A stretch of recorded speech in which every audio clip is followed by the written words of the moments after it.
안녕하세요. 강전도사입니다. 앞으로 여러분과 함께 말씀을 묵상하며 놀라운 하나님의 은혜를 누리는 삶이 되기를 소망하고 축복합니다. 마태복음 1장을 읽기 전에 마태복음에 대해 잠깐 소개하고자 합니다. 마태복음은 마가복음, 누가복음, 요한복음과 함께 사복음서라고 합니다. 이 네 권의 복음서는 예수님의 공생애에 대한 사실을 기록하고 있지만 복음서마다 서로 다른 관점을 가지고 기록되어 있습니다. 예수님의 공생애라는 것은 세례 요한에게 침례를 받으신 때부터 우리의 죄 때문에 십자가에 못 박혀 돌아가시고 부활하신 때까지인 3년의 기간을 예수님의 공생애라고 합니다. 이 복음서들이 예수님의 공생애를 기록한 것입니다. 오늘부터 함께 읽을 마태복음은 예수님의 12제자 중 한 명인 마태가 기록하였습니다. 마태의 관점은 그리스도를 구약에 약속된 메시아로 보았습니다. 그렇기 때문에 다른 복음서보다 구약을 많이 인용하였습니다. 마태는 유대인들을 대상으로 예수님이 메시아임을 기록하고 있습니다. 그럼 함께 읽어보도록 하겠습니다. 마태복음 1장 1절 아브라함과 다윗의 자손 예수 그리스도의 계보라. 저는 여기에 녹색을 하이라이트 하였는데 녹색은 배경에 관련된 것을 제가 녹색을 사용하였습니다. 그렇기 때문에 앞으로 녹색이 하이라이트 되어 있는 것은 배경에 관련된 내용이라고 생각하시면 될 것 같습니다. 예수의 계보를 통해 우리가 알 수 있는 것은 하나님께서 구약에 아브라함과 다윗에게 약속하시고 예언되었던 메시아가 곧 예수 그리스도라는 것을 이 계보를 통해 알 수 있습니다. 2절 아브라함이 이삭을 낳고 이삭은 야곱을 낳고 야곱은 유대와 그의 형제들을 낳고 유다는 다말에게서 베레스와 세라를 낳고 베레스는 헤스론을 낳고 헤스론은 람을 낳고 람은 아비나답을 낳고 아비나답은 나손을 낳고 나손은 살몬을 낳고 살몬은 라합에게서 보아스를 낳고 보아스는 룻에게서 오벳을 낳고 오벳은 이새를 낳고 5절을 보면 라합과 룻은 이방 사람들이었습니다. 더구나 라합은 여리고성에 사는 기생이었습니다. 그렇지만 라합은 믿음으로 정탐꾼을 평안히 영접하였고 순종하였다라고 히브리서 11장에 기록되어 있습니다. 라합에 대한 자세한 내용은 여호수아 2장에 기록되어 있습니다. 저는 흥미롭게 읽은 내용입니다. 여러분들도 기회가 되신다면 여호수아 2장을 읽어보시길 바랍니다. 이렇게 예수님 족보에 이방 두 여인이 언급되었다는 것은 하나님의 구원의 약속이 이스라엘 백성만이 아닌 하나님을 경외하는 모든 세상 사람을 포함하고 있다는 것입니다. 마태복음의 마지막 장인 28장은 너희는 가서 모든 민족을 제자로 삼아 아버지와 아들과 성령의 이름으로 침례를 베풀고 내가 너희에게 분부한 모든 것을 가르쳐 지키게 하라 라고 예수님이 말씀하십니다. 6절 이새는 다윗 왕을 낳으니라. 다윗은 우리아의 아내에게 솔로몬을 낳고 우리아의 아내는 밧세바입니다.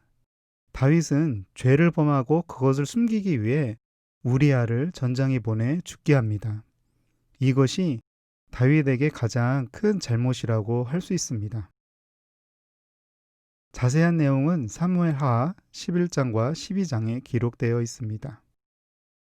7절 솔로몬은 르호보암을 낳고 르호보암은 아비야를 낳고 아비야는 아사를 낳고 아사는 여호사밧을 낳고 여호사밧은 요람을 낳고 요람은 우시야를 낳고 우시야는 요담을 낳고 요담은 아하스를 낳고 아하스는 히스기야를 낳고 히스기야는 므낫세를 낳고 므낫세는 아몬을 낳고 아몬은 요시야를 낳고 바벨론으로 사로잡혀 갈 때 요시야는 여고나와 그의 형제들을 낳으니라. 7절부터 11절까지는 유다의 왕들의 이름입니다. 유다의 대부분 왕들은 우상 숭배를 하거나 교만하거나 부패한 악한 왕들이었습니다. 그리고 결국 유다는 멸망하여 70년 동안 바벨론의 포로 생활을 하게 됩니다.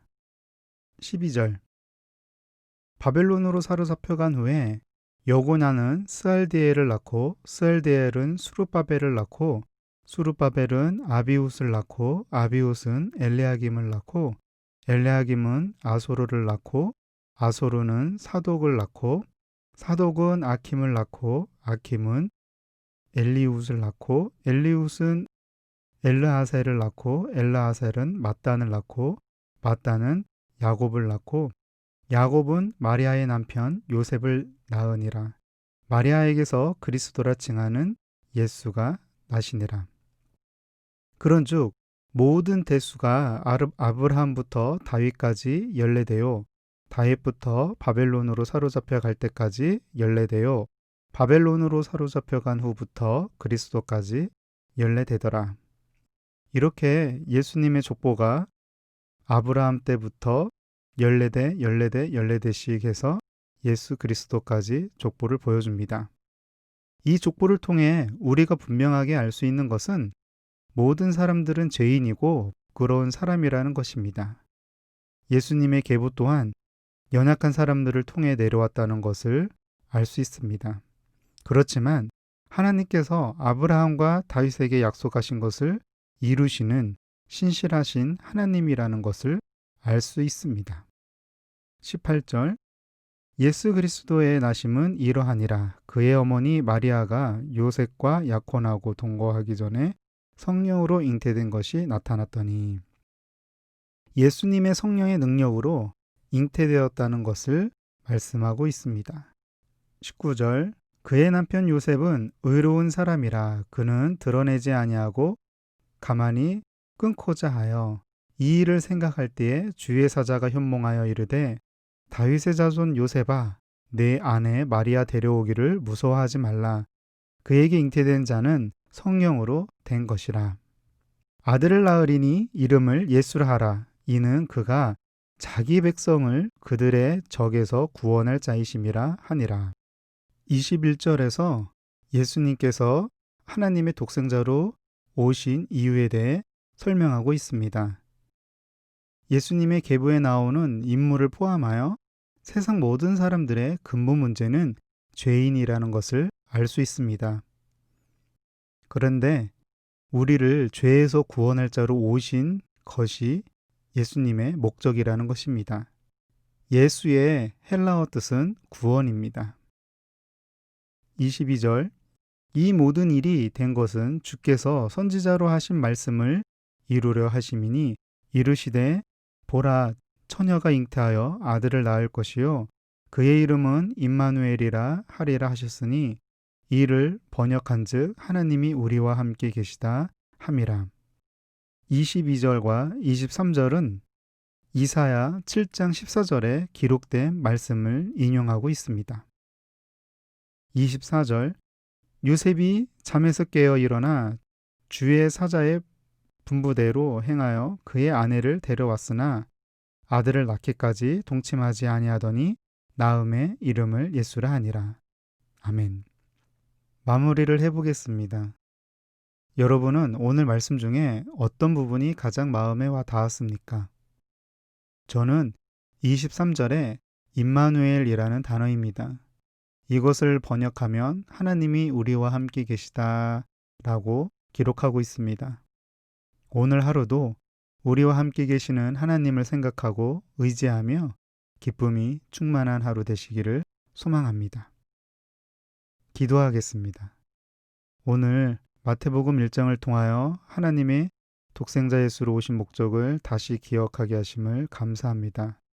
우리를 죄에서 구원하여 주심을 마음 깊이 감사드리며 항상 우리와 함께 계시는 하나님을 찬양합니다. 오늘 하루도 예수님을 기억하며 기쁨이 충만한 하루 되길 소망합니다. 예수님의 이름으로 기도합니다. 아멘.